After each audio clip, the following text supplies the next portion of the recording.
Greetings. Hello. This is Abraham Josephine Riesman here, talking to you on a fine morning here in Providence, Rhode Island, in the United States. I hope all of you are well.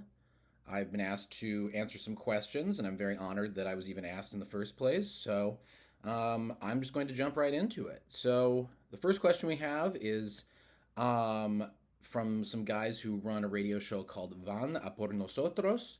And they want to know, what would you ask Stan now if he were still alive and he granted you an interview? I think I would ask him about his family more than anything else. I don't, even if I were to be able to interview Stan, I don't know that I would trust him on a whole lot. He dissembled and deceived, or at least misdirected, a lot in interviews. And I don't know that another interview would have been all that useful, but if it were useful for anything, I would love for it to have provided some information about Stan's family and Jewish background. I myself am Jewish and do a lot of research on Jewish studies, and I think that Stan's Jewish background is really key to understanding him, but there's still so many gaps in our knowledge of his family and his heritage. I did actually, as if you'll recall from the book, email him, or email his assistant, some questions once in 2015, and one of them was, what influence do you think Jewish New York had on your work? And he completely avoided the Jewish part and only answered about the New York part. But if I got to interview him, I think I would press him a little bit and just say, like, okay, yeah, but, your parents were Jewish. You were raised Jewish. What did that mean to you? I know you don't believe in Judaism, but what influence do you think those ideas and those people had on who you are? So I think that's probably what I would press him on. Okay, question number 2. From Jose Manuel Quiroga. What do you think is more feasible? Was Stan Lee a creation of Jack Kirby, or was Kirby a creation of Lee? Obviously that's a metaphor on some level, but our idea of Jack Kirby was largely derived, ironically, from Stan's description of him. Now, that description was obviously in many ways rooted in reality, but calling him, the king of comics and, Jolly Jack Kirby, all of that, this popular conception of who Jack was really came from Stan. So we shouldn't discount that. Oh, hi. Sorry, my cat's jumping on me. That said, Stan's career in many ways was, rooted in Jack Kirby's success. It's kind of hard to give a firm answer on a question like that. They both contributed to each other's legend, either by, in Jack's case, creating great comics that Stan then did a great job selling, or in Stan's case, selling identities and, ideas of who people are, who these creators are, to the world. I'm stammering because I don't think I really have an answer on that. I think they both created each other in a lot of really important ways, and I'm sorry that's kind of a disappointing answer, but I don't think you can really say one was more of a boost to the other. I guess when I think about it, Stan probably benefited more from what Jack did, but I don't know that we'd be talking about Jack Kirby if it weren't for Stan's salesmanship of Kirby as a personality. Hi. There are plenty of great comic book creators who don't really get recognized because they weren't shouted to high heaven. And Jack, for better or worse, was shouted to high heaven in a good way by Stan. So I'm going to stop trying to answer that question because I'm clearly not doing a very good job with it. Okay, on to the next one. Okay, Javier Pulido, who is not the comic book artist, named Javier Pulido, commends you for debunking a lot of Stan's inaccurate statements, but feels like you didn't go as hard after Kirby's, and asks if it doesn't worry you that some could argue that you're playing favorites or at least tilting the balance a bit. Well, quite the accusation there.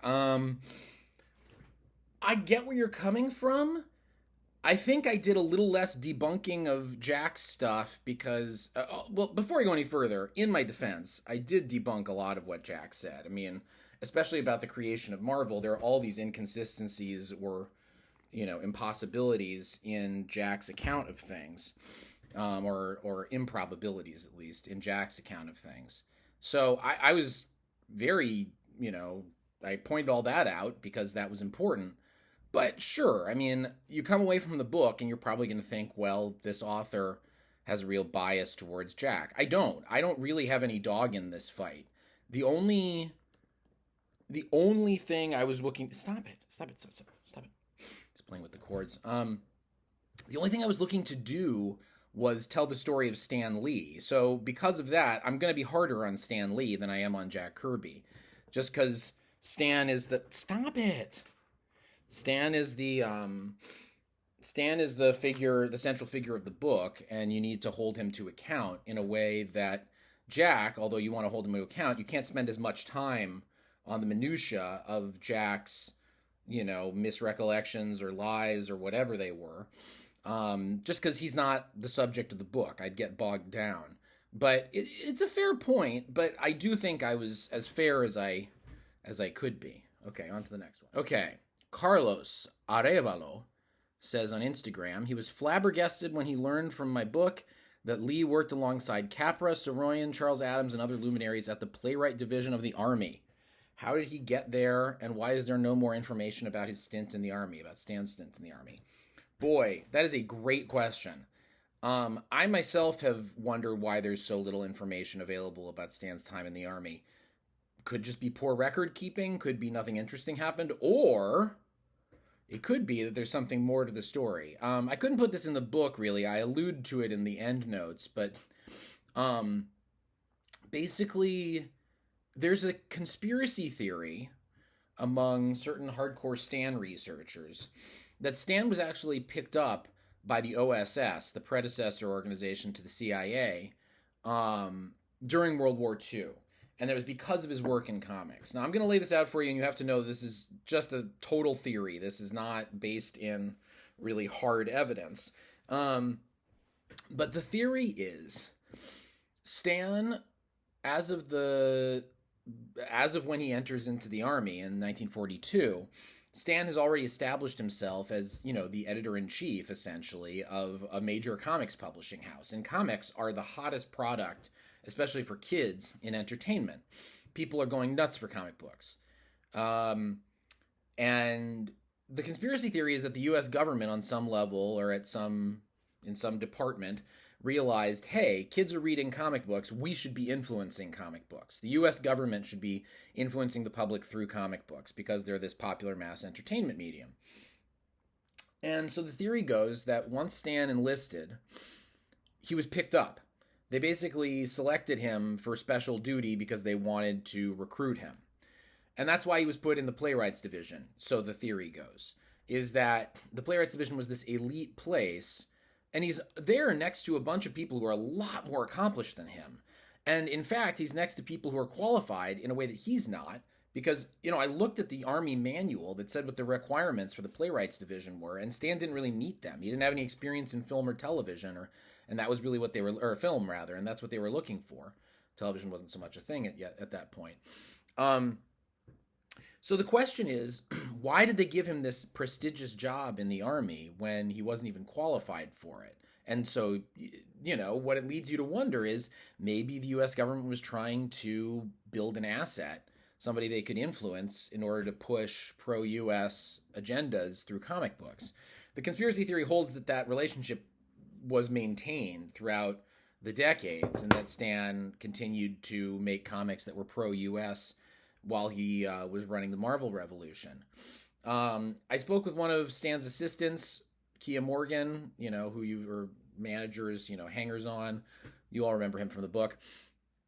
I spoke to Kia, and he said that Stan had confirmed to him that he worked with the government, but Kia's not the most reliable source, so I'm not sure about that. But that's a very long-winded long way of saying we don't exactly know why, but there's reason to suspect it may have been part of a larger agenda on the part of the U.S. government for cultural influence, which was something that the U.S. government and the CIA did a lot during the Cold War. And in World War II to a certain extent as well. So anyway, long answer, but on to the next one. Okay, Raul Silvestre asks, your next book is a Vince McMahon biography. How did you jump from comic books to wrestling?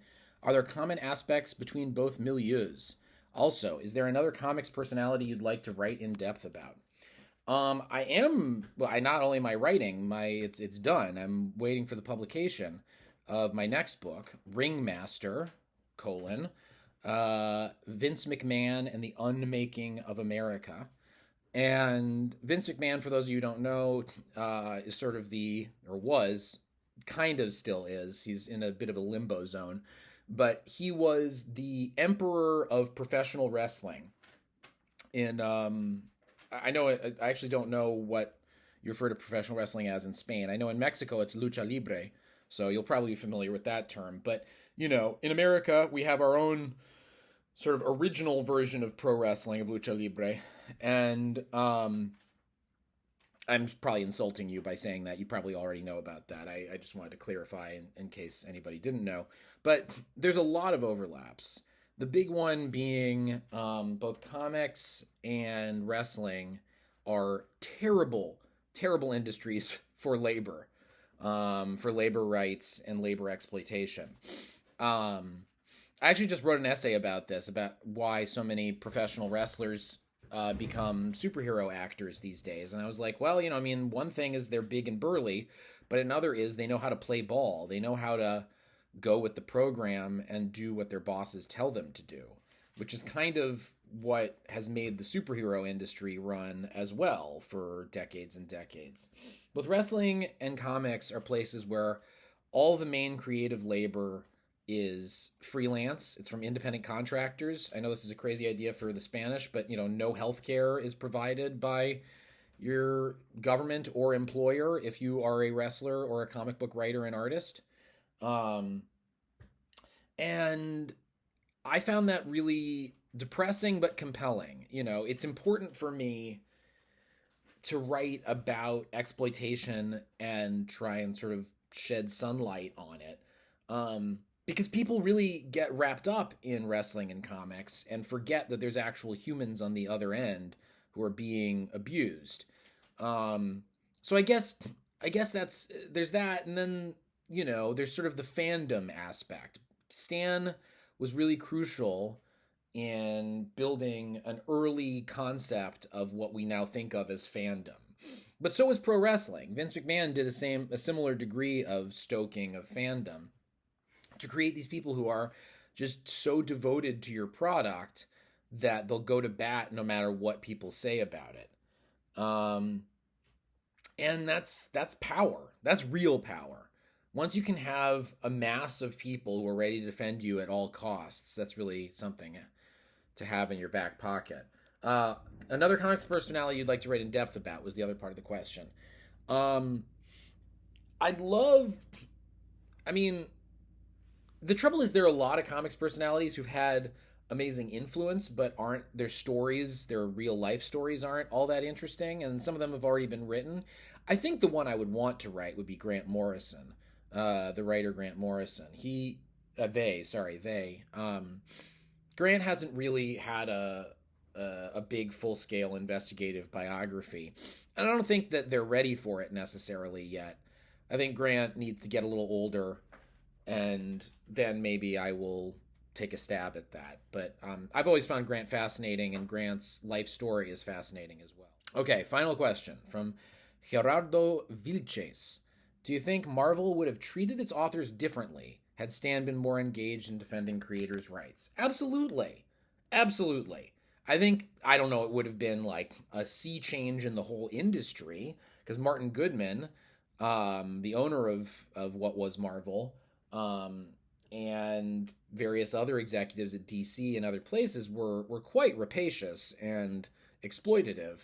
But I do think if Stan had taken a stand, we'd see some degree of change. Stan had a lot of influence and leverage. I mean, if Stan had said, I'm going to go jump ship for DC if you don't ship up here at Marvel, real change could have happened at Marvel. Stan was their big marketing tool. But he wasn't interested in that. Like Jim Shooter told me, as I quoted in the book, Stan wasn't a fighter. Stan didn't like getting into conflict. He didn't like people being ticked off at him. And that's always the consequence of a bold stand, is you're risking people getting mad at you. And Stan really didn't like that. So I don't know that it was necessarily something he was even constitutionally capable of, but if he had done it, I think we'd be looking at a very different world. I think that's it for the questions. It was really lovely to be asked to do this, and I hope you found them somewhat interesting. Oh, here comes my cat one last time. There we go. This is Fishy, by the way. Fishy the cat. Okay, thank you so much. Say bye, Fishy. Say bye. There we go. Okay, bye, everybody.